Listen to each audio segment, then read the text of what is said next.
A pergunta é a seguinte: você é daqueles que acredita que os preços cobrados pelas tarifas públicas poderão baixar um dia? Acredita? Então você realmente é um tolo ou está completamente ludibriado pelos discursos dos políticos, administradores públicos, entre outros messias da economia. O Estado brasileiro só tem um objetivo: cobrir as despesas do próprio Estado. O Estado brasileiro vive para se autossustentar. Os cidadãos trabalham para tampar o rombo econômico que levaria qualquer empresa privada para o buraco. Analise as reformas que foram feitas até agora. Nenhuma delas levou em consideração as necessidades primárias da sociedade. A reforma trabalhista, que veio para descomplicar a entrada de capital estrangeiro e aumentar a empregabilidade, foi ineficaz. O desemprego continua numa taxa elevadíssima e, embora as alterações legais tenham sido promovidas lá no governo Temer, novembro de 2017, de lá para cá, o desemprego persiste.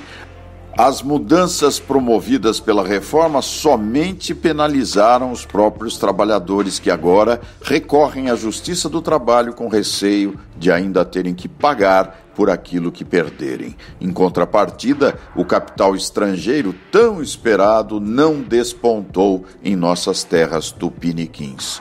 As estatísticas, aliás, do atual governo, informam que há espalhados pelo país trabalhadores, milhões deles desempregados, desalentados, entre outras categorias que surgiram. Ou seja, repito, o que se pregava aos quatro ventos, investimentos, esses não vieram.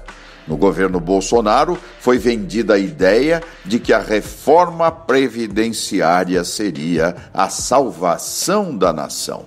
Primeiro, o Congresso optou por criar a reforma do povão. Diminuíram os cálculos das aposentadorias do regime geral, aumentaram a idade para o acesso, ou seja, dificultaram, na verdade, a possibilidade de alguém se aposentar ou receber qualquer um dos seus benefícios.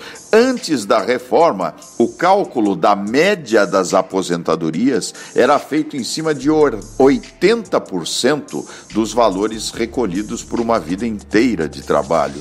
Desprezados aí, claro, 20% das menores contribuições. Mesmo assim, ninguém conseguia ultrapassar o teto estipulado naquele período de até aproximadamente uns 5 mil e tantos reais. Valor elevado de início para o aposentado pelo regime geral, impossível de ser atingido pelo trabalhador com ganhos médios abaixo do teto.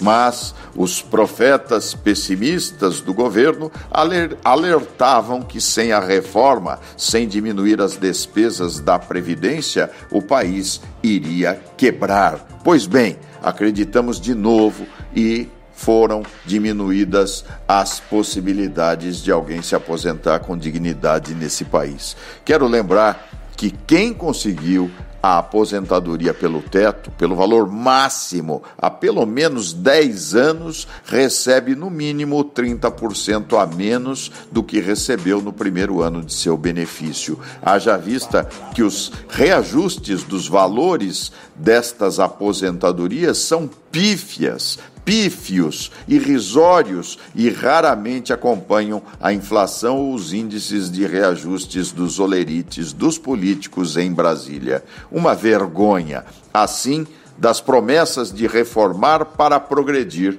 nenhuma, até a presente data, deu resultado. Continuamos com bolsos vazios e sem esperança de novos empregos e melhoria da nossa economia, assombrada pela pandemia, pelo coronavírus e pela desesperança. É por isso que precisamos entender que é por meio dos políticos eleitos com compromisso é que vamos mudar essa situação caricata, horrorosa, em que nos envolvemos. O Estado brasileiro precisa aprender a trabalhar para os cidadãos.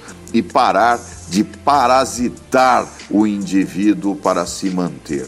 Reformas são importantes desde que promovam o progresso da sociedade, o que nos parece não está ocorrendo. A culpa de tudo isso talvez seja nossa. E tenho dito, palavra de honra.